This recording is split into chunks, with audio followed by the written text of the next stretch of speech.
कहाँ रह गई ये चंदा? अब तक तो इसे आ जाना चाहिए था। पुनीत ने अपनी घड़ी में टाइम देखा तो 9 बज चुके थे और उसने जैसे ही पीछे पलटकर देखा, चंदा खड़ी मुस्कुरा रही थी। बदमाश, डरा दिया ना हमका। देखो हम तुम्हारे लिए क्या लाए हैं। ऐसा कहकर उसने अपनी जेब से एक डिबिया निकाली।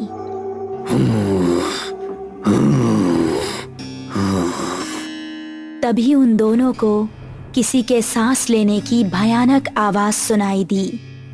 कौन है? ठीक सामने बरगद के पेड़ के नीचे उनको किसी आदमी का अक्स नजर आया। कौन है? सामने आओ। ये सुनकर भी वो आदमी सामने नहीं आया और जोर जोर से सांस लेने लगा। अभी देखते हैं कौन ससुरा है। ये कहकर पुनीत उसके पास जाने लगा। जैसे ही पुनीत उसके पास पहुंचा, उसने भी 2 कदम आगे बढ़ाकर पुनीत का गला पकड़ लिया। उसको देखकर पुनीत और चंदा दोनों का दिल दहल गया। उस आदमी की गर्दन कटी हुई थी और थोड़ी सी खाल में अटकी लटक रही थी। चंदा चिल्लाई और गांव की तरफ ऐसी भागी कि उसने पलटकर नहीं देखा। गांव पहुंची तो उस टाइम पुनीत के पिता घर के बाहर थे। अरे चंदा बिटिया, इतनी डरी हुई काहे लग रही हो? वो पुनीत। चंदा ने हाफते हुए उनको पूरी कहानी सुनाई। पुनीत के पिता ने अपने साथ कुछ आदमियों को लिया और चंदा उन सभी को लेकर उसी जगह पर पहुंच गई। यही जगह थी वो जहां उसने पुनीत को पकड़ा था। उन लोगों ने इधर उधर नजरें घुमाई तो कोई आसपास नजर नहीं आया। तभी चंदा की गर्दन पर ऊपर से कुछ टपका। उसने हाथ लगाकर देखा तो वो खून था। पेड़ की डाली के ऊपर पुनीत की बिना गर्दन की लाश टंगी हुई थी और उससे खून टपक टपक कर नीचे गिर रहा था। शहर से दूर एक छोटा सा गांव सरूपुर। रात के समय सभी अपने अपने घरों में आराम कर रहे थे। बाबूजी, हम जरा अपने दोस्त महेश से मिलकर आ रहे हैं। उसकी तबीयत जरा ठीक नहीं है ना? ठीक है, लेकिन जल्दी आना। जी बाबूजी। ऐसा कहकर वो खुश होता हुआ घर से निकल गया। आज तो सारे दोस्त मिलकर मस्त पार्टी करेंगे, मजा आ जाएगा। जंगल का रास्ता पकड़ लेता हूँ, जल्दी पहुँच जाऊंगा। अभी वो जंगल में आगे बढ़ ही रहा था कि पीछे से उसको आवाज आई। अकेले ही पार्टी करने जा रहे हो? हमका साथ लेकर नहीं चलना है क्या? अरे अर्पणा और दिव्या, तुम दोनों क्यों हर बार हमारे पीछे पड़ जाती हो? हमका साथ लेकर चलते हो कि बोले अभी तुम्हारे बाबूजी से? अरे नहीं नहीं मेरी माँ, चलो मेरे साथ। थोड़ी देर चलने के बाद वो तीनों एक जगह पहुँचे जहाँ रामू और महेश बैठे हुए थे। अबे ये क्या, तू फिर से लड़कियों को साथ ले आया? क्या करता है यार, हर बार की तरह इस बार भी धमकाने लगी थी दोनों। अब क्या करें, हम दोनों को भी अब पार्टी की आदत पड़ गई है। चलो थोड़ी सी शराब पी ली जाए। उसने पास ही रखी बोतल खोली और गिलासों में शराब पलटने लगा।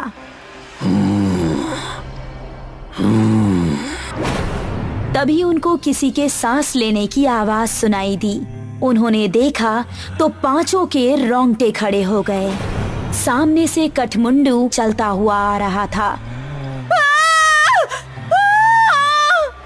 उन्होंने कदम बढ़ाए ही थे कि तभी कठमुंडू ने दिव्या को पीछे से पकड़ लिया। उसने दिव्या को इतनी जोर से कसा कि उसके मुंह से खून निकल गया। बाकी चारों अब बेहद डर गए और वहां से भाग निकले। दिव्या उसकी पकड़ में फंसी दर्द से कराह रही थी।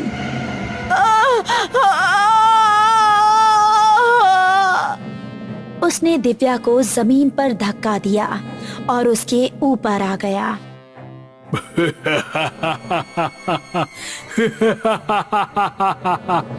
उसने दिव्या के सीने में हाथ डाला और उसके सीने से खून की धारा निकल पड़ी।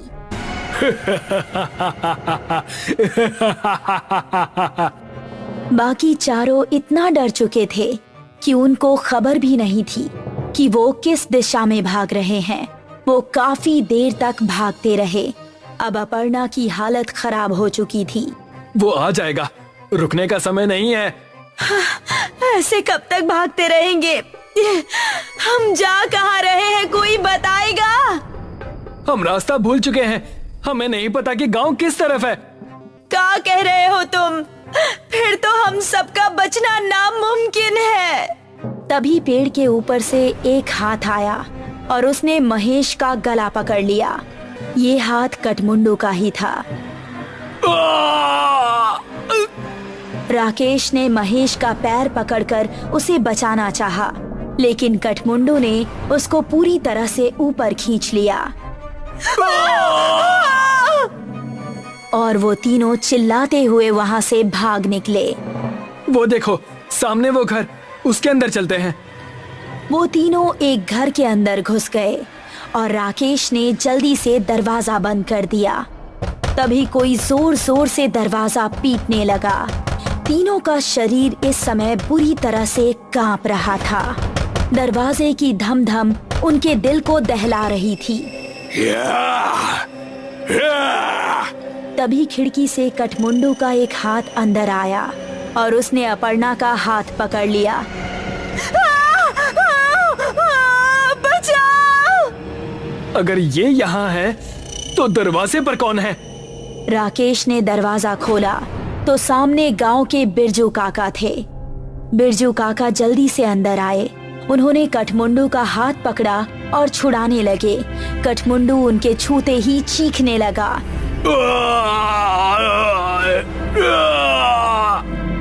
वो चीखता चिल्लाता हुआ वहाँ से भाग गया। तुम ठीक तो हो अर्पणा? मैं ठीक हूँ, शुक्रिया बिरजू काका। तुम लोग यहाँ करने क्या आए थे, वो भी इस समय? हमसे गलती हो गई बिरजू काका, लेकिन ये कौन है और आपको देखते ही वो भाग कैसे गया? ये कठमुंडू है। ये सुनकर वो तीनों एक दूसरे का मुंह देखने लगे। बहुत सालों पहले हमारे गांव में एक डाकू पल्लव सिंह का बड़ा खौफ था। गांव में एक बूढ़ी औरत रहती थी जिसका एक ही बेटा था। उसने धूमधाम से अपने बेटे की शादी की। शादी के अगले ही दिन डाकू पल्लव सिंह ने हमला बोल दिया। उसने पति और पत्नी दोनों को मार डाला और सारे गहने लूट लिए। अपने बेटे और बहू को मरता देख बुढ़िया तड़प उठी। पल्लव सिंह, जिस सोने के लिए तूने मेरा परिवार उजाड़ दिया, यही सोना तेरे लिए अभिशाप बन जाएगा। तू कभी नहीं मरेगा, सिर्फ भटकता रहेगा और इस सोने से हमेशा दूर भागेगा। ये सुनते ही पल्लव सिंह हंसता हुआ वहां से चला गया। कुछ दिन बाद पल्लव सिंह के ही एक आदमी ने उस पर हमला कर दिया।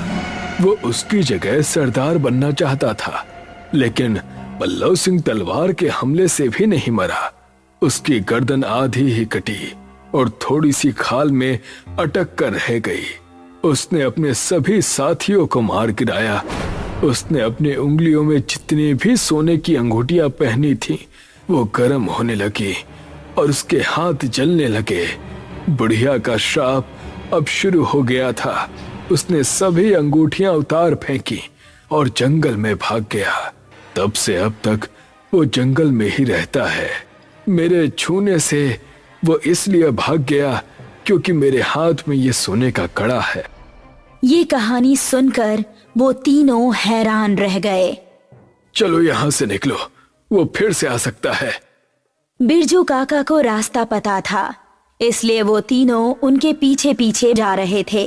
जब वो जंगल की सरहद पर आ पहुंचे थे, तभी कठमुंडू वहां आ गया। उसने अपर्णा का पैर पकड़ लिया।